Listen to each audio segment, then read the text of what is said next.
Namo tassa bhagavato arahato samma sambuddhassa. Namo tassa bhagavato arahato samma sambuddhassa. Namo tassa bhagavato arahato samma sambuddhassa.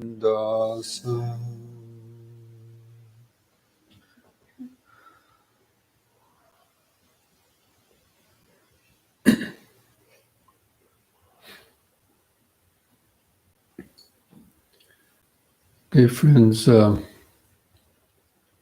I want to talk about the overall kind of practice of meditation, and especially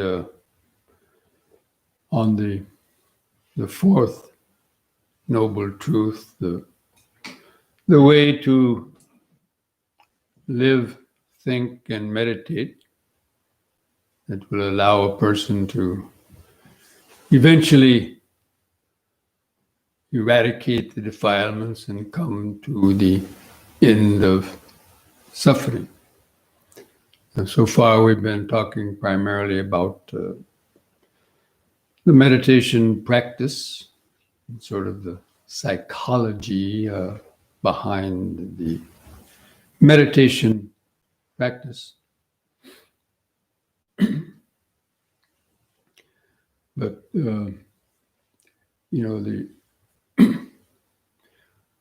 our mind has become so deeply enmeshed in the web of delusions and the web of karma that it's not easy to sort of untangle all of that. And in fact, the Visuddhimagga text begins with a little jingle. One the popular Buddhist book, The Path of Purification, in its opening preamble, so to speak, there's a little jingle that goes, the outer tangle and the inner tangle. This world is entangled in a tangle. So I asked the wise one, somebody asking the Buddha, how does one disentangle this tangle?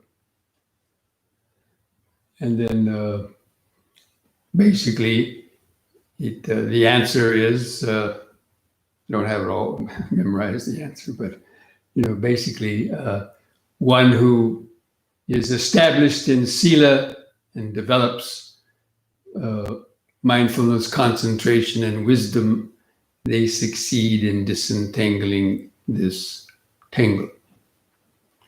And so the outer tangle is just the world of myriad sensory allures and vibrations, sight, sound, smells, tastes, touches.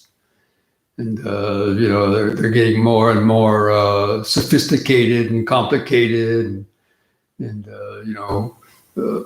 imbued with intoxicating ways to entangle people or addict people.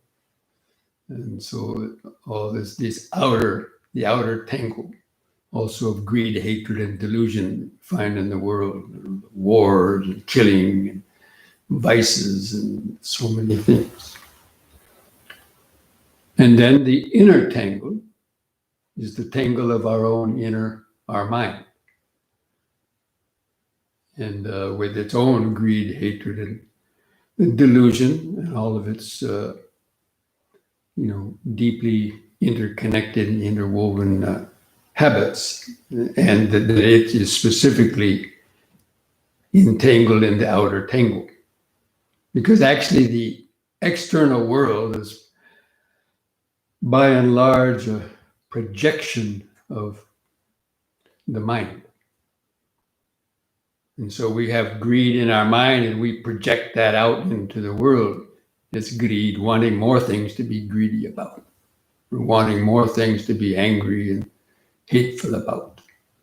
So actually the things in our own mind actually go to help creating the outer conditions so it can get more and more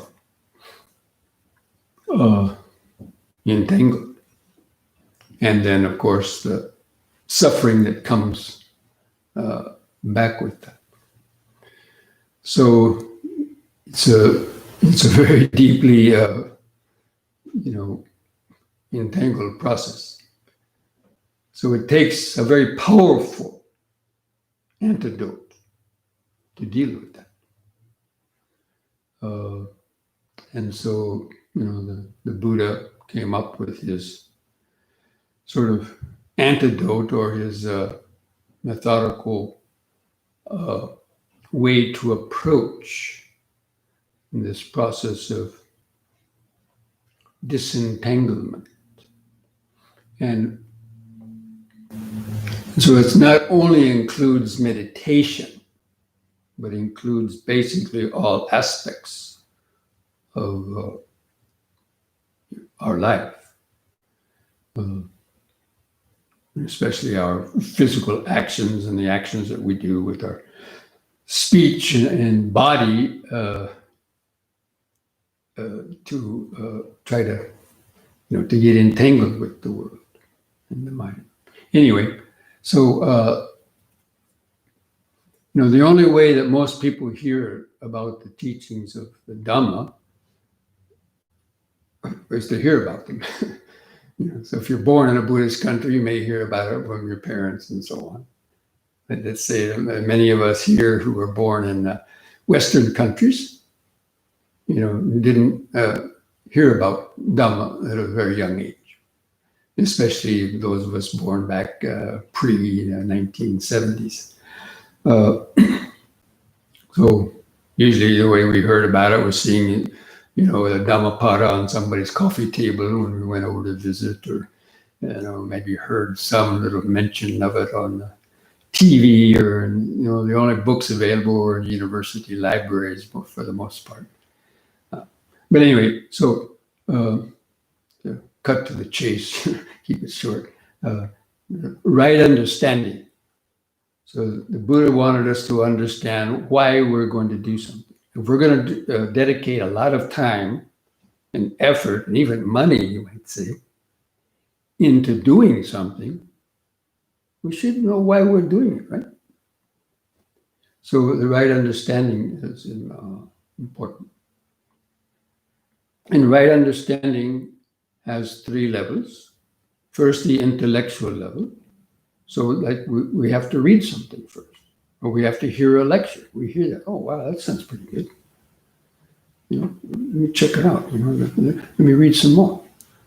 So you go on trying to gather some information from books, or listening to lectures. Of course, nowadays with the internet, you can find everything instantly. But back when a lot of us started practicing Dhamma, there wasn't much available. But anyway, you acquire the intellectual understanding, what's called right view. So it's called right view to contrast with wrong view. And basically, wrong view are ideas about the world, ideas about life that get us more entangled with greed, hatred, and delusion, and into the negative side of the law of karma, so that suffering and problems come to us. Right view is the view that is the harmonious view. That means views that are more in harmony with the laws of nature, where wrong view is the views that are out of harmony with the laws of nature. That means infringing on the rights of others and consuming more that you naturally need, and things like that. So, in the right view, and in the Dhamma, the right view, the way the Buddha outlined it, was the Four Noble Truths about suffering, the cause of suffering, how suffering can be brought to an end, and the path leading to the cessation of suffering, which is the right view. So actually, in short, the right view is the Four Noble Truths. And again, that's from the Dhamma point of view. Because again, the purpose of the Buddha's teaching is about suffering, not about trying to find God or find out the nature of the universe and things like that. So you have to understand that the teachings of the Buddha are focused on suffering, the cause of suffering, and bringing it to an end. So the right view, we've already been, talking quite a bit about that. But anyway, so the Noble Eightfold Path is first gaining that right view, the intellectual right view, and that gets you to thinking about the Dhamma. So once you've gotten a sort of an intellectual understanding, then you have to go on thinking about it. Because really, the world is created from our thoughts. And actually, the way you believe is the way you're going to think. And the way you think is the way you're going to speak. And the way you speak is the way you're going to act, with the body. And the way you're going to live. So it's very important to have the right view. Because if your view is wrong, your thoughts will be wrong. If your thoughts are wrong, your speech will be wrong. If your speech is wrong, your actions will be wrong, and your living will be wrong. We can see this in a lot of people in the world, right? Even very prominent people, how their worldviews affect the way that they think, speak, act, and so on, that bring a lot of grief and problems to others and suffering. So it's very important to have the right view. And then you have to go on thinking about the Dhamma. So the right view basically, contains all the different aspects of the Dhamma, as I already mentioned. All the different teachings included within the Four Noble Truths, especially about karma and so on, in meditation. So the right view has three levels, and right thought also has three levels. And so we think according to our right view. So the right thought has three kinds of thought. The thought of the thought of renunciation. So one of the main tenets of the Dhamma is that greed, selfish greed, and just wanting to accumulate more and more and more, is a cause of problems, because it can never be satisfied. So the thought of renunciation, called nekkhamma sankappa, although it says renunciation, but a lot of people immediately think, I have to become a monk or a nun, I have to renounce the world. Well, some people might do that, but not many. But for lay people, it's better to, I like to interpret the meaning as downsizing, or simplifying one's life. Because especially people in the more affluent countries, they accumulate so many things and become a millstone around their neck. And more is better. And the more possessions you have, or the more of anything that you have, is the more you have to worry about and be preoccupied with, protect, and everything else that takes your time and that you have to worry about and so on.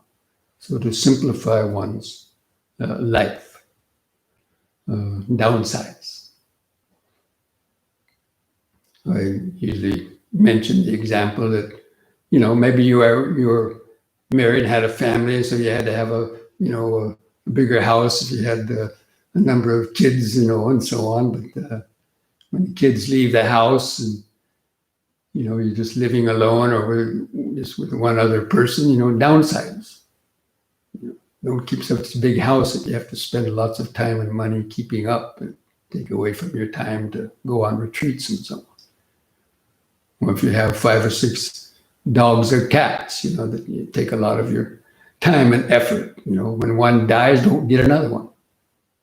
So like this, you downsize, you simplify the life so that you don't have so many thoughts and worries connected with that. So that's one of the kind of right thought. So, but basically thinking about the Dhamma, thinking about, the law of karma and so on, and the things that you do.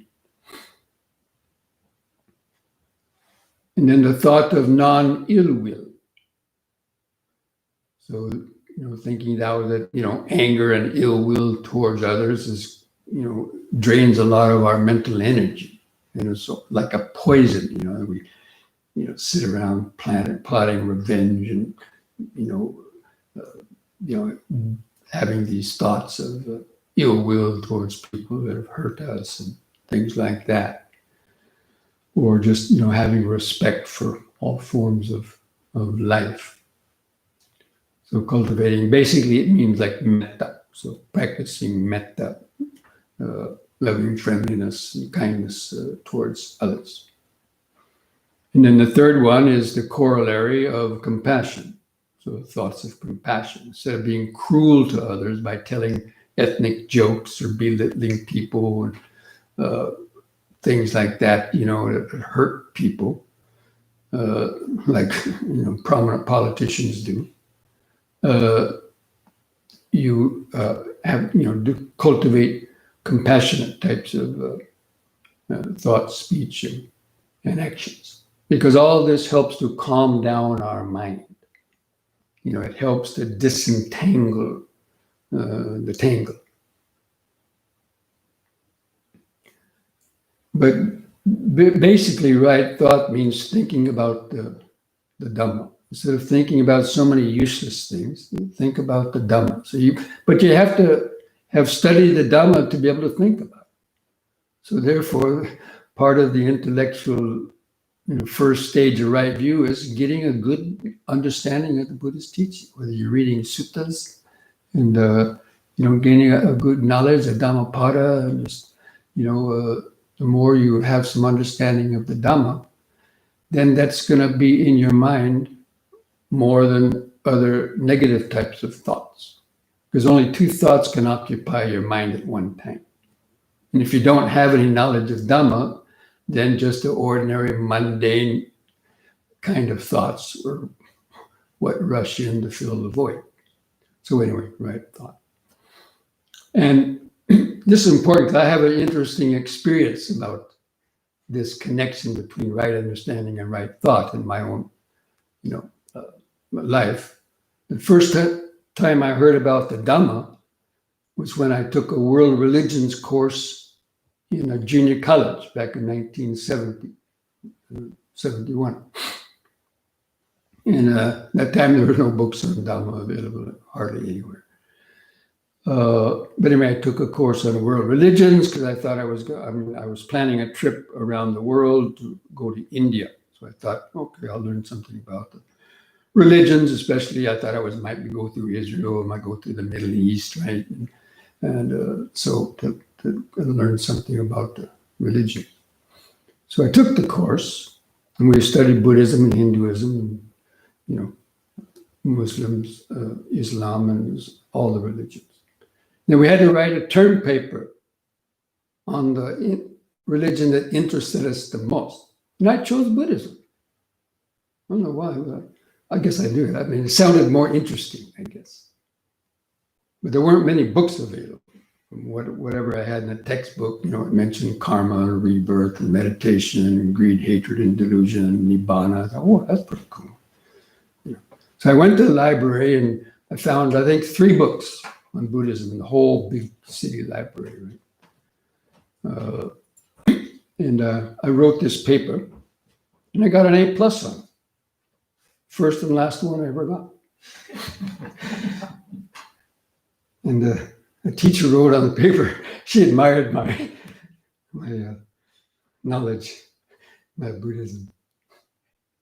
20 years later, I found it somewhere in my archives and looked at it, and kid stuff, threw it away. Anyway, so having got interested from that, writing that paper, there was no place around to learn anything more. I had read the 2 books in the whole library. There was no temples, nothing around at that time. No one was talking about meditation. It was a completely foreign word. Even the word Buddhism was hardly even known. So I basically forgot about it. And I got caught back up partying, getting stoned, and all these kind of things, planning my big trip. So my intellectual understanding didn't have a lot of effect at that time because I didn't go on thinking about it. So I'm just saying this to kind of point out that connection. If we get an intellectual understanding about something, we have to go on thinking about it for it to really sink into our mind. And then once you get the right view and the right thought, now what are you going to do? So right view and right thought are basically just that, just in your head. So now what are you going to actually do? So you do right speech. So right speech is the 3rd step of the Eightfold Path. So you clean up your speech, because this is according to a part of right view is the law of karma, right? That if you speak and act and think with greed, hatred, and deluded thoughts and harmful thoughts and get caught up in, negative actions, you're going to suffer from that, reap the results of that. And as we recited in that puja, last couple of nights, right? There was 4 precepts about speech, right? Out of 8 precepts, 4 were about speech, because speech is such a powerful karmic influence. So anyway, so you practice right speech. That means you see you try to stop telling lies, because, we get caught telling lies and then we get in trouble for that. People call us a liar, this and that. Or if we spread rumors about others, also gossip mongering, rumor mongering, trying to expose other people's faults so they get hurt and blamed, whether it's true or not, still. And then harsh speech, of course, swear words with anger behind it. And then useless speech, which just means silly, useless talk that doesn't really, is not very wholesome. It just makes our mind more stupid and silly.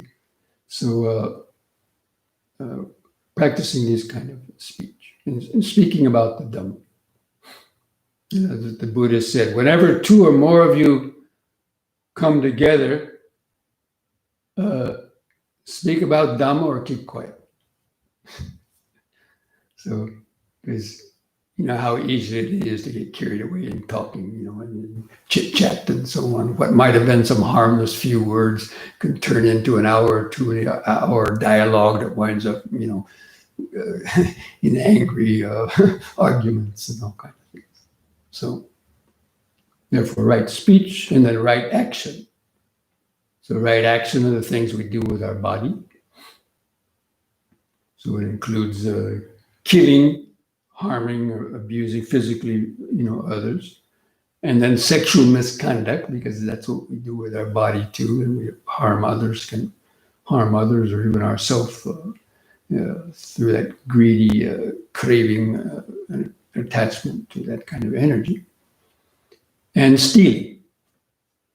So, because these are the main kind of precepts that probably 90% of the problems that we have in life are problems from having not lived by these kind of precepts. Because most of the world doesn't live by them, or at least not all of them, where they have different interpretations of what they might mean.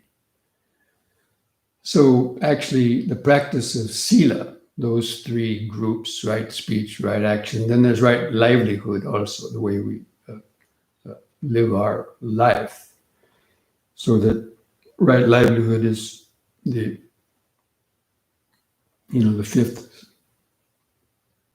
step of the Eightfold Path, that we try not to have an occupation that would directly or even indirectly cause us to break any of those precepts. So you try to avoid an occupation involved in killing or harming animals, for example, or human beings, animals primarily. And dealing in poisons and other types of vice, drugs, alcohol, weapons, anything that causes a harm to people, dealing in those as business and so on, to make money off of things that harm others. And then also crooked business tactics. I mean, like lying businesses, have to conceal the truth about their products and kind of, don't tell the truth about maybe some harmful ingredients in their products, right? We all know this. So many corporations have lied about their harmful effects, whether it's tobacco or it's drugs and so on, or not telling the whole truth. Like the whole OxyContin nightmare, right? Just out of greed, they forgot to tell people that, this stuff is pretty addictive. You shouldn't just give it out freely. And now thousands of people are committing suicide and overdosing. Anyway, that's another story. So the right livelihood.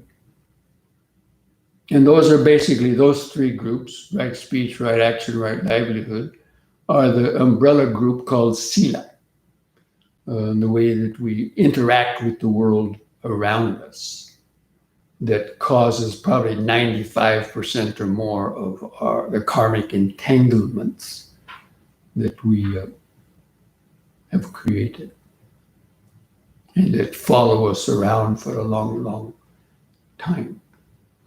So it's very important. So those are the things that you do. The active practice of Dhamma is following the sila, cultivating right speech, right action, right livelihood. But it's not easy to do because we don't have control over our mind. That's why the next three steps of the Eightfold Path are probably more important. That is right mindfulness, right effort, right mindfulness, and right concentration. That means the effort to practice right speech, right action, right livelihood, and the effort to develop right view, the effort to develop right thought, the effort to practice right speech, action, livelihood. But it's hard to generate the effort unless our mind is somewhat controlled. If we have sort of control over our thoughts, control over our compulsive behaviors, over our intentions. And that's where mindfulness comes. The mental training is important. The mindfulness. So we have to develop mindfulness and concentration, because without that, it's going to be very difficult even to practice the right effort to practice the other things.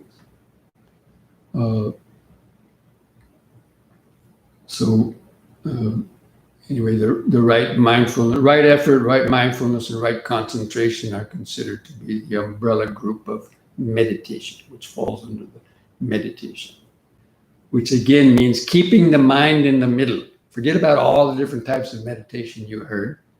Try to remember that meditation, keeping the mind in the middle, avoiding the extremes.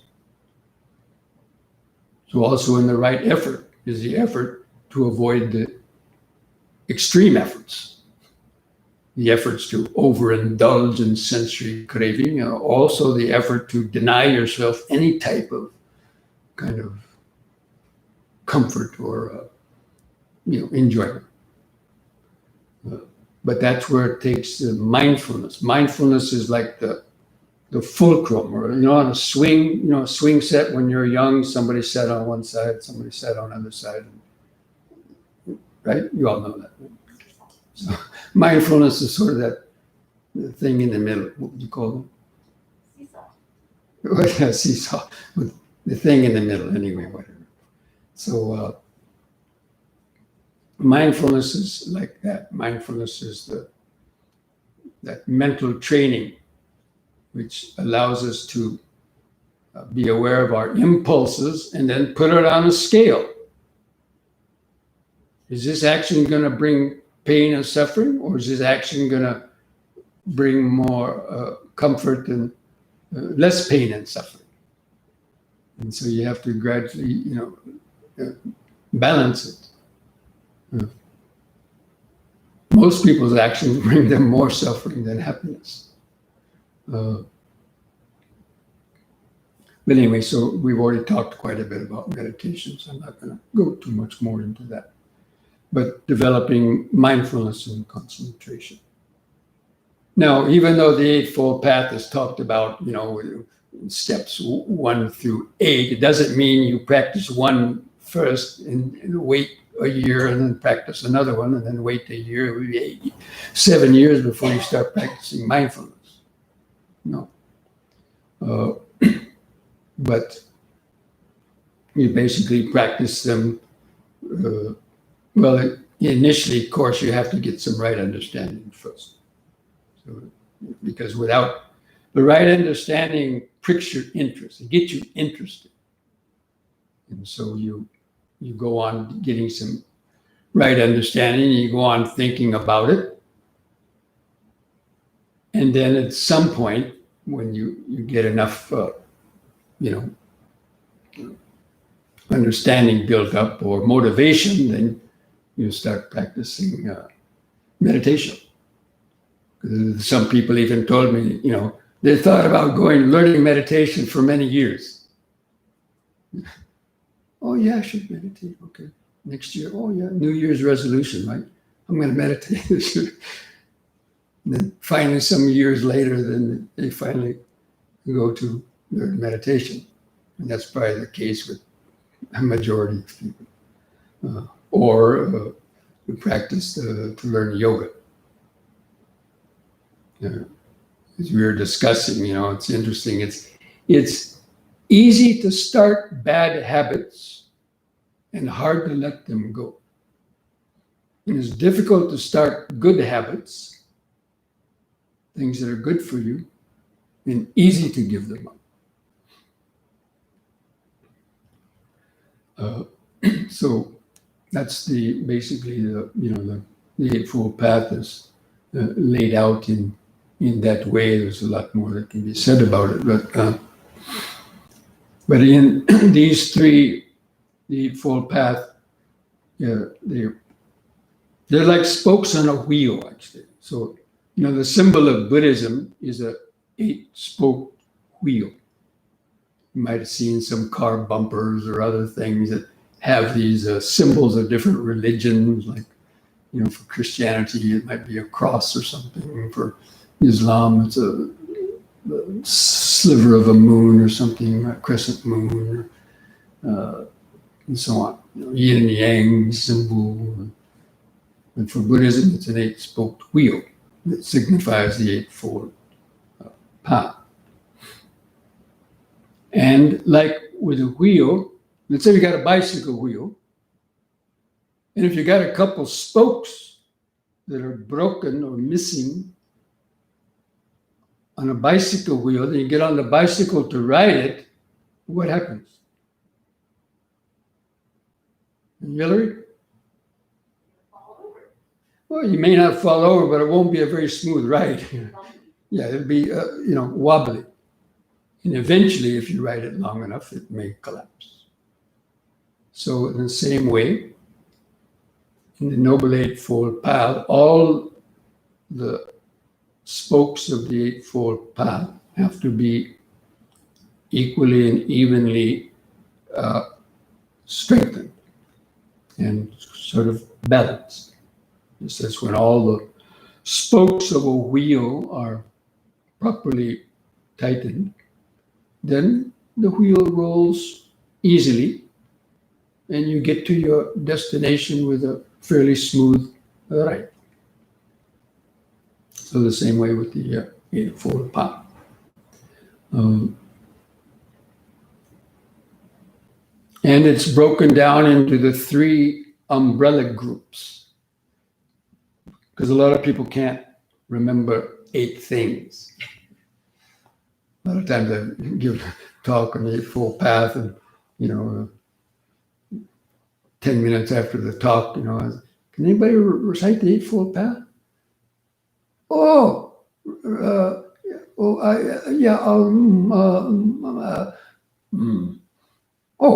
right speech. So it's broken down into 3 categories, if you can remember 3 things, called wisdom,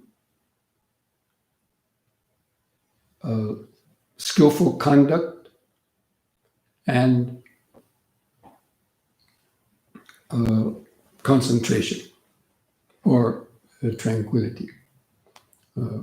But those are some modified translations, but often terms you'll read it in books of Sila, Samadhi, and Panya, or morality, concentration, and wisdom. But when you say morality, concentration, and wisdom, people think, I have to practice morality first. No, wisdom comes first.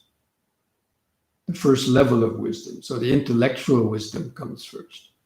Because you're not going to practice Sila without any motivation if you don't understand anything, at least most people.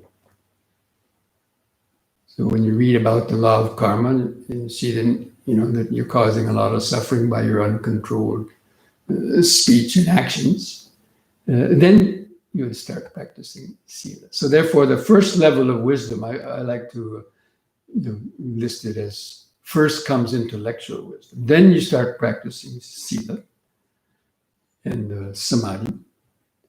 And as you start practicing meditation, Sila and meditation, then your wisdom grows as you practice mindfulness and concentration, and you start, getting some little insights. You see loopholes in your Sila practice. I better tighten that up, and so the meditation helps your right understanding to get better, and the wisdom helps you understand, like the law of karma, a little bit more clear, because you're seeing deeper into your mind and seeing how crafty the ego is and so on. So you're seeing how better, that you can practice the Sila. And as you practice Sila a little bit better, you see how your mind's not so agitated. And then your meditation will go deeper. And when the meditation goes deeper, your wisdom goes deeper. When the wisdom goes deeper, you practice Sila better. And then your meditation will get even deeper. So it goes around like that. The wisdom, the Sila, and the meditation, they all help to strengthen each other. So that's the way we should try to understand how that the Eightfold Path and those 3 main groups, how they're interconnected. Because the reason why it's so hard for people to meditate and the hindrances, probably 75 or 80% or even more, is due to our uncontrolled thoughts and actions, and having developed all these unskillful actions, or have broken the silas and so on, and the worry and fear, the of getting caught. So if you're breaking the silas, it's like you're always looking over your shoulder. Who's going to find out I told that lie, I stole something, I slept with somebody else's husband or wife or whatever. You can't get any sleep because of this worry and fear of getting caught for having done things you shouldn't have.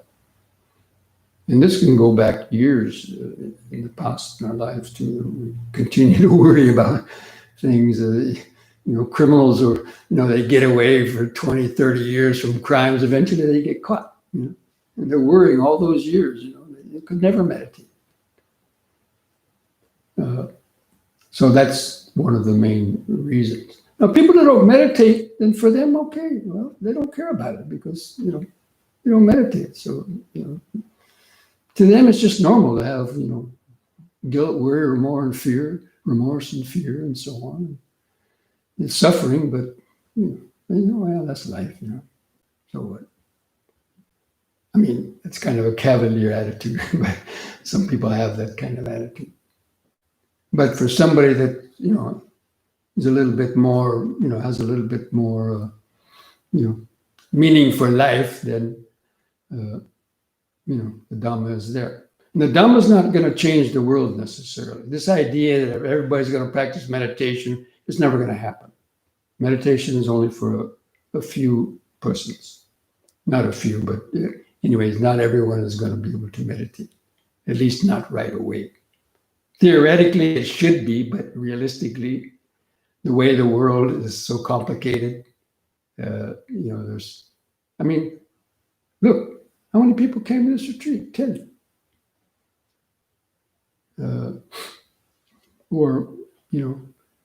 Out of the millions of people, how many people are actually meditating? Not very many.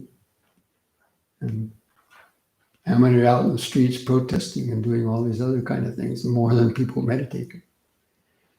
So I'm just saying that,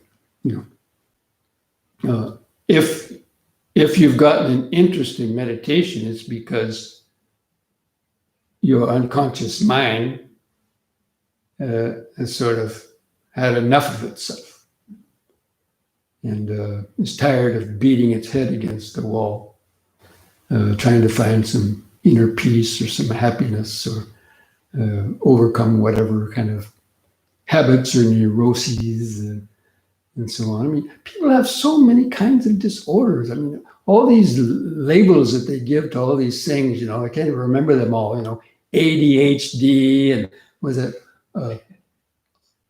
OCD, obsessive compulsive disorder. I mean, there's a huge list of mental disorders that people have. When you read that, oh my God, how did that happen? But anyway, unfortunately, it's there. But and unfortunately, the normal prescription is what?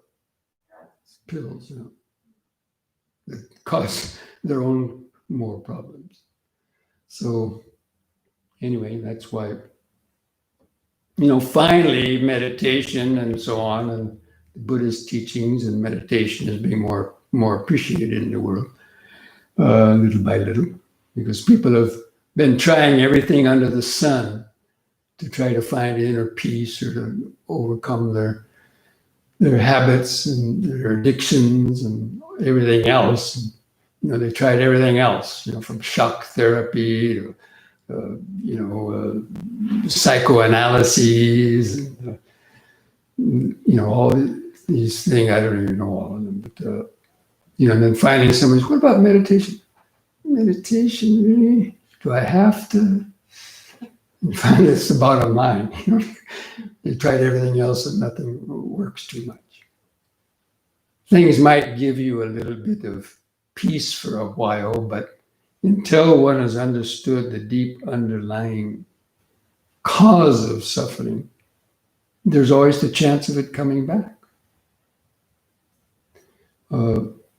So actually, the ignorance, which is, the cause of suffering basically is ignorance. That means not understanding the nature of the mind. And it's, in Dhamma language, it's the main disease, the root disease is ignorance. So there's a lot of diseases in the world, isn't there? They call even COVID-19, is that a disease? Is it? It's a virus. It's not a disease. Oh. Viruses are not diseases? Okay, I don't even know that. But anyway, so anyway, you can imagine, right? Disease, all these diseases. But ignorance is the deepest disease. And it means dis-ease. The word itself is so beautiful. Dis-ease. That means not being at ease, right? Disease, dis-ease. So it means not being at ease. It means not being at one with yourself, not being content, thinking, something should be changed. So not being at ease. That is the biggest disease. And that comes from ignorance, not knowing the truth about the mind. So ignorance from the Dhamma point of view is considered the biggest disease, the root of all diseases. And that's why wisdom and right understanding is the beginning of medicine. Dhamma is also called medicine. Like meditation is medicine.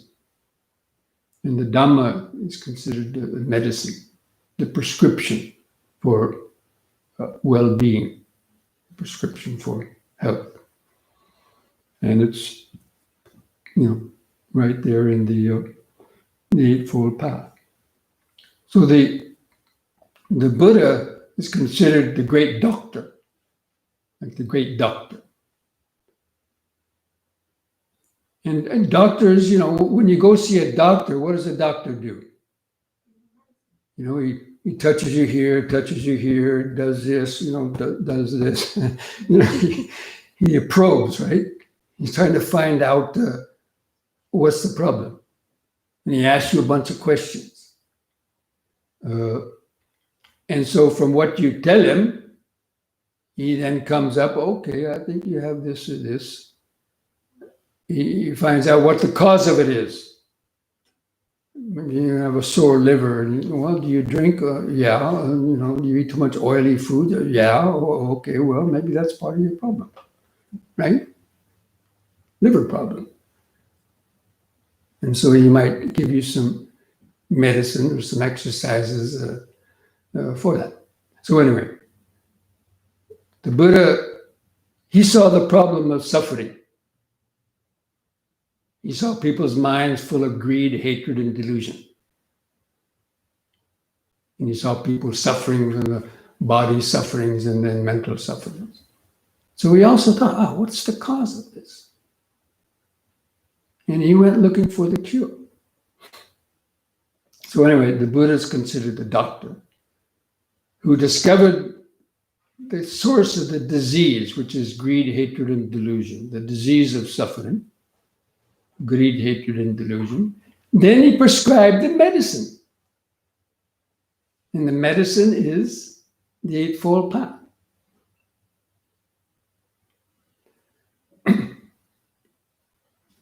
And,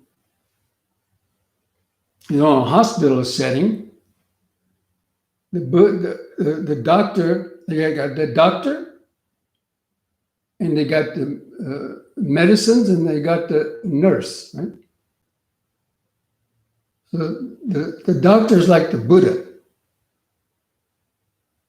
And the doctor, prescribes the medicine, the Dhamma, but the nurse has to gives the patient the medicine, right?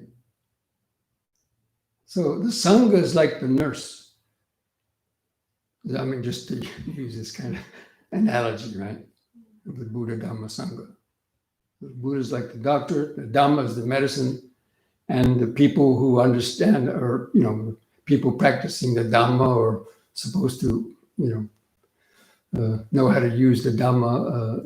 Then they're like the Sangha, helps the patients. So people come to learn meditation.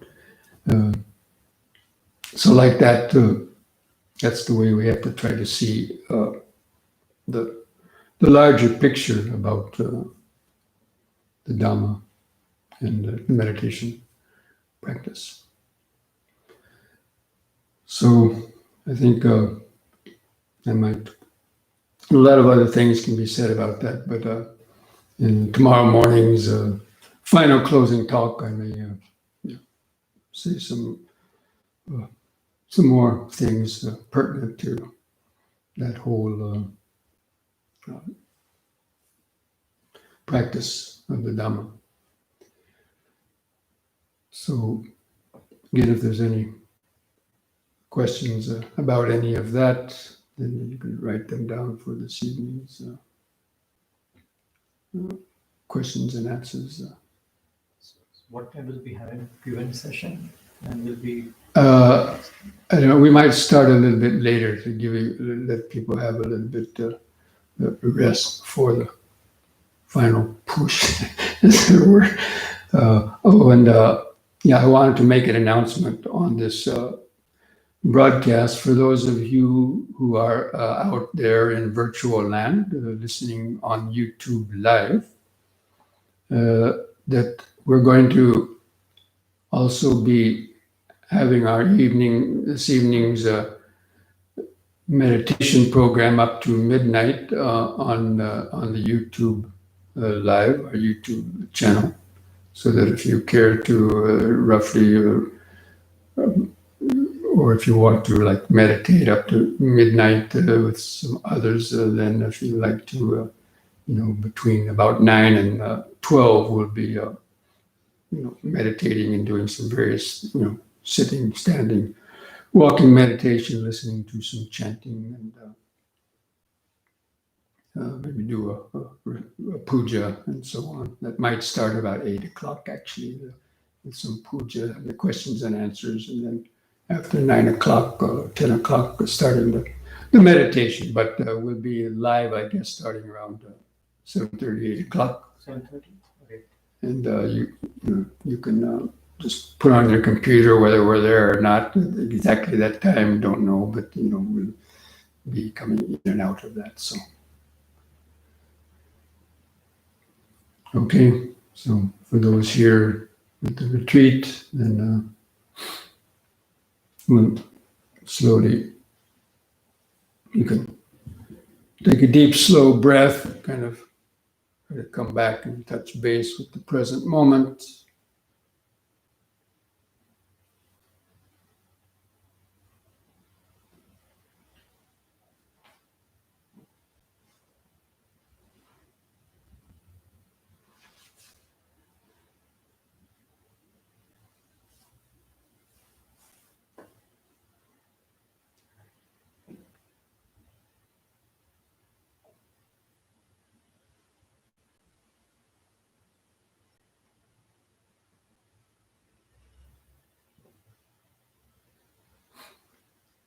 Okay, now you can slowly stand up.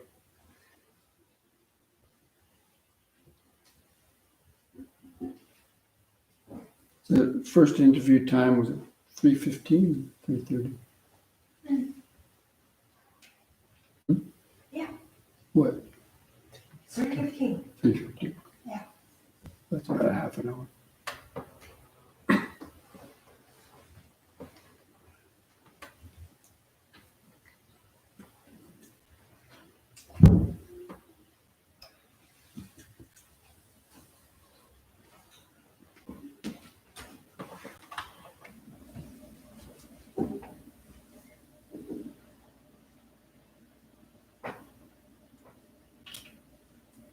Is it off now?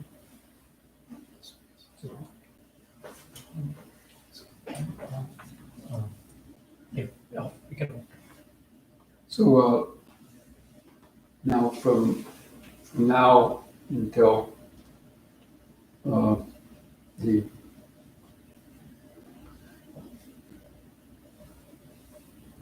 also I might be yeah, we might, because I wanted to give people the time to take some rest if they need to, like later on. I was thinking about not having the yoga class, but people can do yoga on their own if they want.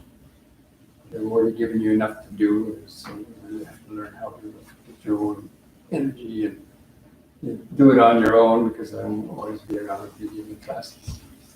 So I'll break myself. So I may not be having the yoga class this afternoon as normally, but before we start our meditation tonight, like after the evening puja and the questions and answers before we start the meditation, then we'll do a session of some stretches then. And so this afternoon, as I'm, we're going to be doing the interview.